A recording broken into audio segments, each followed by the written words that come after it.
Assertive sentence এটা active voiceৰ পৰা passive voiceলৈ change কৰোঁতে যিদৰে কিছুমান বিশেষ নিয়ম মানি চলিব লাগে তেনেদৰে ইন্টিগ্ৰেটিভ sentence এটা activeৰ পৰা passive voiceলৈ চেঞ্জ কৰোঁতেও কিছুমান নিৰ্দিষ্ট নিয়ম মানিবলগীয়া হয়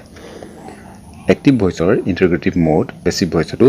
ঠিক একেই ধৰণে অৰ্থাৎ ইন্টিগ্ৰেটিভ মোডতে থাকে আজি আমি ইন্টিগ্ৰেটিভ sentence এটা কেনেধৰণে ভয়েস চেঞ্জ কৰা হয় change voice from active to passive in case of integrative sentences. And before we start, we must know about what is a voice. অৰ্থাৎ voice কি হে সম্পৰ্কে আমি প্ৰথমে জানি ল'ব লাগিব তেতিয়াহে আমি active voiceৰ পৰা passive voiceলৈ কি ধৰণে চেঞ্জ কৰা যায় বা passive voiceৰ পৰা active voiceলৈ কি ধৰণে চেঞ্জ কৰা যায় হে সম্পৰ্কে জানিবলৈ সুবিধা হ'ব Briefly speaking, voice is a sentence that shows the functions of the subject and the main verb with their comparative importance in the sentence. It reflects whether the subject or the verb is important in the sentence. Hence, we have two types of voice, active and passive.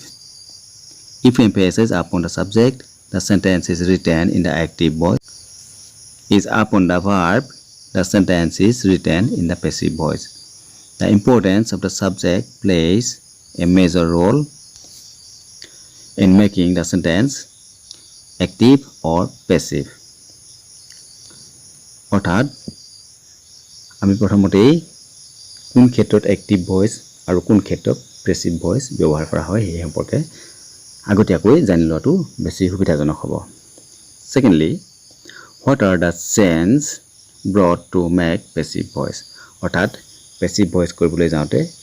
এটা ভয়েসৰ কি সমূহ change কৰা যায় প্ৰথমে আমি লক্ষ্য ৰাখিব লাগিব যে আমি pronounৰ চেঞ্জ কৰোঁ অৰ্থাৎ যেতিয়া আমি সাবজেক্টটো pronoun ব্যৱহাৰ কৰোঁ তেতিয়া সেই সাবজেক্টটো অবজেক্টৰ ঠাইলৈ নিউতে কি ধৰণে pronoun সমূহ চেঞ্জ কৰা যায় জানিব লাগিব This chart shows how pronouns are changed from active to passive চাৰ্টখনত আমি দিয়াৰ দৰে দেখা পাওঁ যে যদি active voiceত I থাকে passive voiceত by me লিখা হয় অৰ্থাৎ active voiceৰ I pronounটো subject হিচাপে ব্যৱহৃত হৈ থাকিলে passive voiceত আমি তাক object হিচাপে ব্যৱহাৰ কৰোঁ আৰু তাৰ আগত by preposition ব্যৱহাৰ কৰোঁ ঠিক তেনেধৰণে we হলে us you হলে you he হলে him she হলে her it হলে it they হলে them somebody এই ধৰণে চেঞ্জ কৰা যায় Secondly, আমি জানিবলগীয়া কথাটো হৈছে change of the verb forms অৰ্থাৎ ভয়েস চেঞ্জ কৰিবলৈ যাওঁতে এক্টিভৰ পৰা পেছিভলৈ বা পেছিভৰ পৰা এক্টিভলৈ চেঞ্জ কৰোঁতে আমি ইয়াৰ ভাৰ্ব ফৰ্মটো চেঞ্জ কৰিবলগীয়া হয় এক্টিভৰ পৰা পেছিভলৈ চেঞ্জ কৰোঁতে আমি এনধৰণে চেঞ্জ কৰোঁ the main verb is changed into its past participle form and before it a form of the be verb is used. Main verb to passive voice past participle form লিখা হয় আৰু তাৰ আগত be verb যিকোনো এটা form ব্যৱহাৰ কৰা হয় Next, the object of the active voice is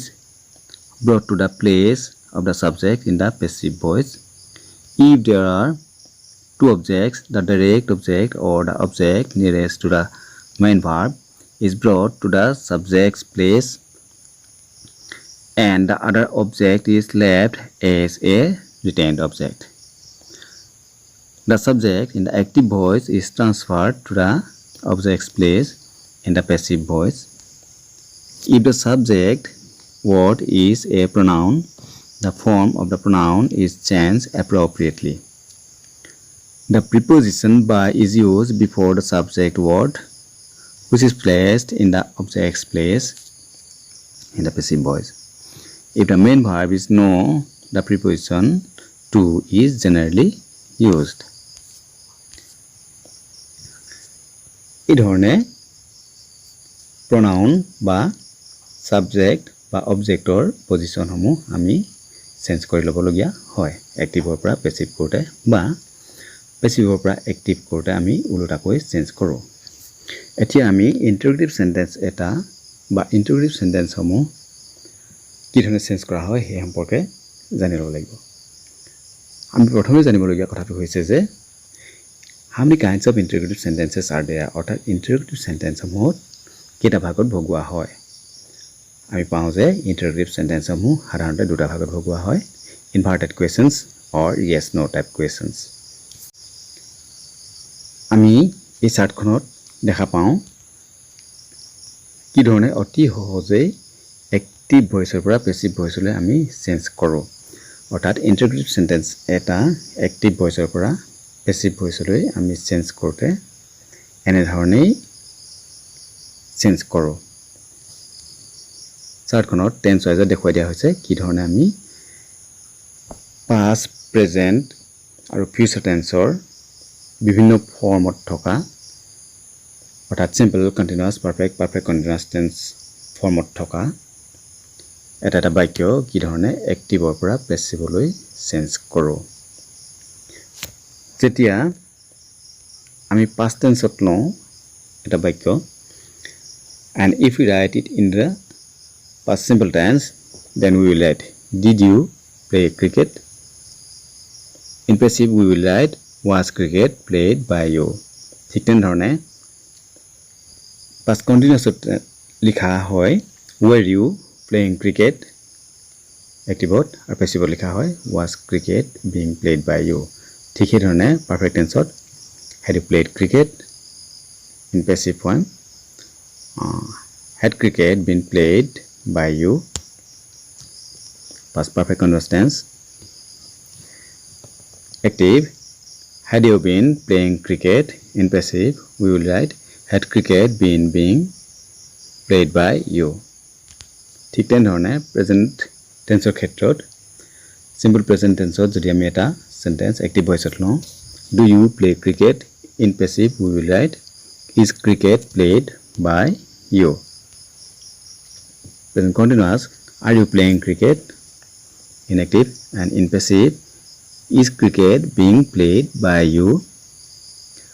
present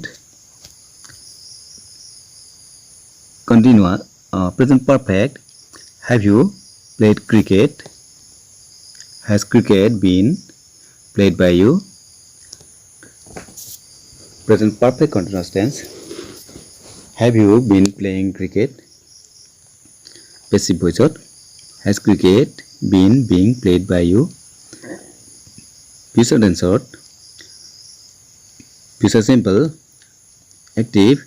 will you play cricket in passive will cricket be played by you future continuous will you be playing cricket in passive will cricket be being played by you future perfect in active will you have played cricket in passive will cricket have been played by you future perfect continuous will you have been playing cricket in passive will cricket have been being played by you এতিয়া চোৱা যাওক the specific type or WH questions সমূহ কি ধৰণে আমি এক্টিভৰ পৰা passive ভইচলৈ change কৰোঁ আগৰ দৰে অৰ্থাৎ ইনভাৰ্টেড কুৱেশ্যন সমূহৰ দৰে প্ৰায় একেই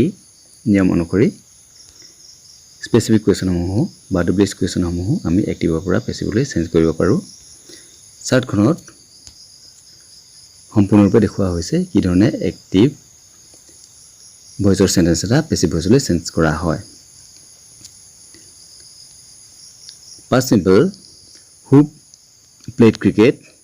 this one is inactive in passive form by whom was cricket played past continuous who was playing cricket passive by whom was cricket being played past perfect who had played cricket in passive by whom had cricket been played past perfect continuous who had been playing cricket passive by whom had cricket been being played present simple who plays cricket passive by whom is cricket played present continuous who is or are playing cricket passive by whom is cricket being played present perfect who has or have played cricket passive by whom has cricket been played present perfect continuous who has or have been playing cricket. Passive, by whom has cricket been being played. Future simple, who will play cricket. Passive, by whom will cricket be played. Future continuous, who will be playing cricket. Passive, by whom will cricket be being played. Future perfect, who will have played cricket. Passive, by whom will cricket have been played.